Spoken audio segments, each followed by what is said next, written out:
Bonjour, un exercice d'application des probabilités conditionnelles avec un point méthode détaillé.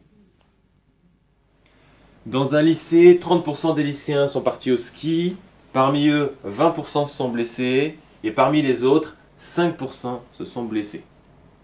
La première question qu'on vous demande c'est quelle est la probabilité qu'un élève se soit blessé au ski. Il est parti au ski et il s'est blessé les deux à la fois, donc on va traduire ça par un inter, P de S inter B, mais inutile de partir dans des calculs. Pour démarrer, il faut absolument commencer par construire l'arbre. Et si l'arbre est bien construit, en général, vous avez quasiment tous les points. Ici, on a deux événements. S est parti au sport d'hiver, B est blessé. Il faut décider par lequel on commence par construire l'arbre. Alors, on nous dit que 30% des lycéens sont partis au ski, c'est une information qui est indépendante de B. Et par contre, les informations sur les blessés sont dépendantes du ski, puisqu'on nous dit 20% d'entre eux se sont blessés.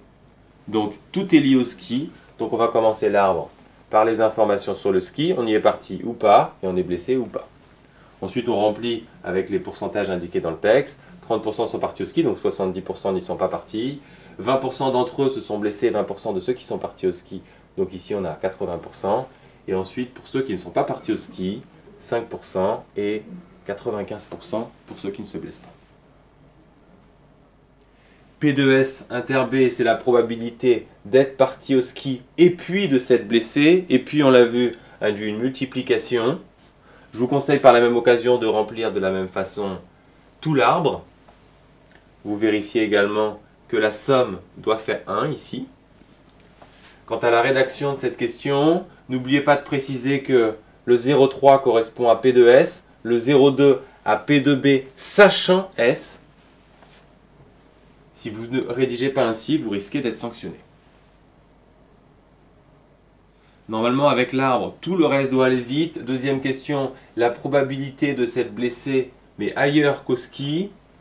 Alors, on cherche la probabilité de s'être blessé, donc B, mais ailleurs qu'au ski, donc c'est inter S bar. On applique de la même façon P de S bar, inter B, on obtient ce résultat et on rédige exactement de la même façon. En fait, c'est une question qui est symétrique à la précédente. Il n'y a pas de souci. Ensuite, la probabilité de s'être blessé, on peut s'être blessé soit au ski, soit à la maison. Donc, on va ajouter les deux résultats obtenus précédemment en rédigeant, bien entendu, en mettant en évidence que c'est la somme des résultats obtenus aux questions A et B. Quand vous avez toutes les informations qui vous permettent de remplir complètement l'arbre, la technique de construction est toujours la même. Pour obtenir les inters, P de S inter B, vous allez multiplier. Et au moment de la rédaction, pensez bien à justifier par cette formule, ici, P de B, sachant S.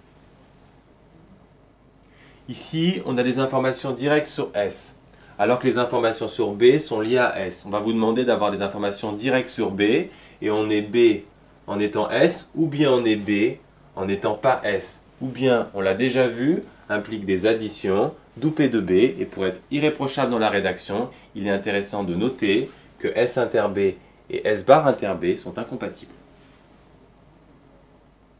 Enfin, les événements contraires vous permettent de remplir initialement l'arbre, mais vous fournissent également un raccourci pour trouver directement P de B bar. Dernier point, je vous conseille de vérifier vos calculs en testant la somme, ici, qui doit faire 1. Maintenant, on sait qu'un élève est blessé et on se demande la probabilité qu'il soit parti au sport d'hiver. On sait qu'il est blessé, donc ça sera sachant B et S sachant B, puisqu'on demande s'il est parti au ski. Alors, pour obtenir ce résultat, on ne va pas s'appuyer sur l'arbre, mais sur la formule de cours que vous devez connaître absolument. Inter en haut, on l'a vu, et en bas, P de B. P de S inter B, on l'a obtenu dans une question précédente, tout comme P de B, d'où le résultat suivant, et vous concluez avec une phrase. Dernière question, on a toujours un élève blessé et on se demande quelle est la probabilité qu'il ne soit pas parti au ski. Ça se traduit par P de S bar sachant B, puisqu'on sait qu'il est blessé, et on se demande la probabilité qu'il ne soit pas parti au ski. Pas de difficulté ici. On pourra raisonner exactement comme précédemment, mais c'est beaucoup plus rapide de constater que c'est l'événement contraire du précédent, puisque si on est blessé, on est parti au ski ou pas. Et il n'y a pas d'autre possibilité, donc ce sont des événements contraires. Donc on va obtenir ce résultat en faisant 1 moins la probabilité précédente, et on obtient le résultat suivant, et on conclut bien sûr toujours par une phrase.